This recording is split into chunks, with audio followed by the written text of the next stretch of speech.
ପିଲାମାନେ ଆଜି ଆମେ ଆକାର ବନା ଶବ୍ଦ ଗୁଡ଼ିକ ପଢ଼ିବା। କ ଯୁକ୍ତ ଆ କା, ଖ ଯୁକ୍ତ ଆ ଖା, ଗରେ ଆକାରେ ଗା,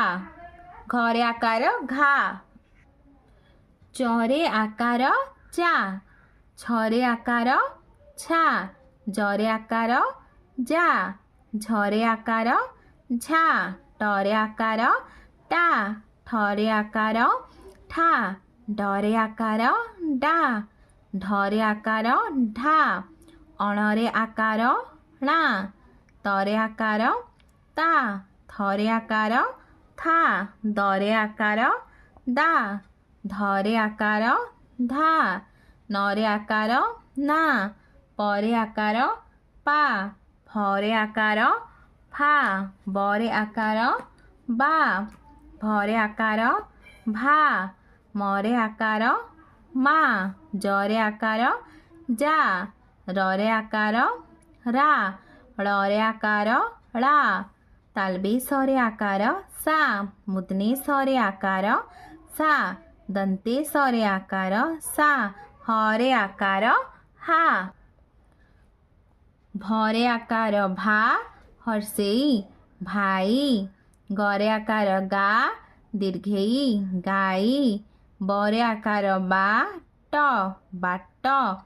ଘରେ ଆକାର ଘା, ଟ, ଘାଟ, ଘରେ ଆକାର ଘା, ଦନ୍ତେଶ ଘାସ,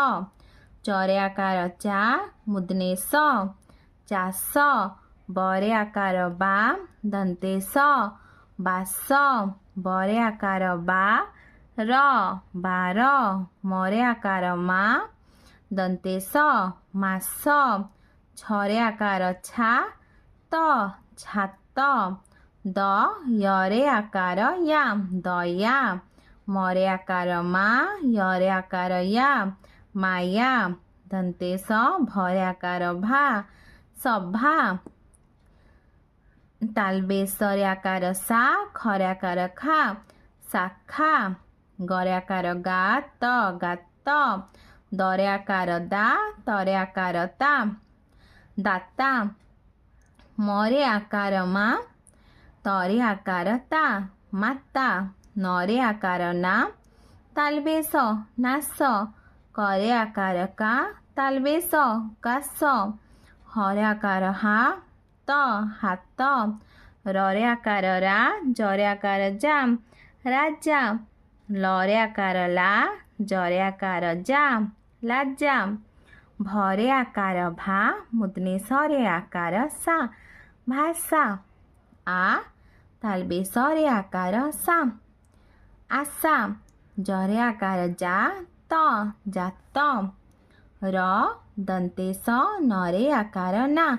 ରସନା, ଦନ୍ତେଶ ମରେ ଆକାର ମା, ନ, ସମାନ, ଦନ୍ତେଶରେ ଆକାର ସା, ହ, ଦନ୍ତେଶ ସାହସ, ଡରେ ଆକାର ଡା, ମ, ରରେ ଆକାର ରା, ଡାମରା, ବ, ର, ଡରେ ଆକାର ଡା, ବରଡା, ଦନ୍ତେଶରେ ଆକାର ସା, ଧ, ନରେ ଆକାର ନା, ସାଧନା, ତାଲବେଶରେ ଆକାର ସା, ଦନ୍ତେଶ ନ, ଶାସନ, ଦନ୍ତେଶ କରେ ଆକାର କା, ଳ, ସକାଳ, ତାଲବେଶରେ ଆକାର ସା, ର, ଳରେ ଆକାର ଳା, ସାରଳା, ଦନ୍ତେଶ ମରେ ଆକାର ମା, ଜ, ସମାଜ, ପରେ ଆକାର ପା, ମୁଦନେଶରେ ଆକାର ସା, ଅଣ, ପାଷାଣ, ବରେ ଆକାର ବା, ଦନ୍ତେଶ ନରେ ଆକାର ନା, ବାସନା, କରେ ଆକାର କା, ର, ଅଣ, କାରଣ, ପରେ ଆକାର ପା, କ, ଲରେ ଆକାର ଲା, ପାକଲା, କ, ଲ, ରରେ ଆକାର ରା, କଲରା, ହର୍ଷଉ ପ, ବରେ ଆକାର ବା, ଦନ୍ତେଶ ଉପବାସ, ଅ, ବ, କରେ ଆକାର କା, ତାଲବେଶ ଅବକାଶ, ଐ, ରରେ ଆକାର ରା, ବ, ତ, ଐରାବତ, ରରେ ଆକାର ରା, ମ, ନରେ ଆକାର ନା, ଥ, ରାମନାଥ, ବ, ଳ, ବରେ ଆକାର ବା, ନ, ବଳବାନ, ପାଠ ପଢ଼ ନଖ କାଟ ଜାମା ସଫା ରଖ ବାପା ଭାଇ କଥା ମାନ ଗରମ ଭାତ ଖାଅ ଯାଦବ ବସଇ ମାଧବ ହସଇ ଆକାଶର ତାରା ବରଷାର ଧାରା ପାହାଡ଼ର ତଳ ଭଲ ଝର ଜଳ ଚାଷ କର ଧାନ କାଟ ଚାଲ ଭାଇ ଭଲ ବାଟ ଡାମରା କାଉ ଆକାଶଟା ସାରା ଚକର ଖାଉ। ପିଲାମାନେ ତୁମକୁ ଭିଡ଼ିଓଟି ଭଲ ଲାଗିଲେ ଲାଇକ୍ ଆଣ୍ଡ ସବସ୍କ୍ରାଇବ୍ କରିବ ଓ ନିଜ ସାଙ୍ଗ ପିଲାମାନଙ୍କ ସହିତ ସେୟାର ମଧ୍ୟ କରିବ।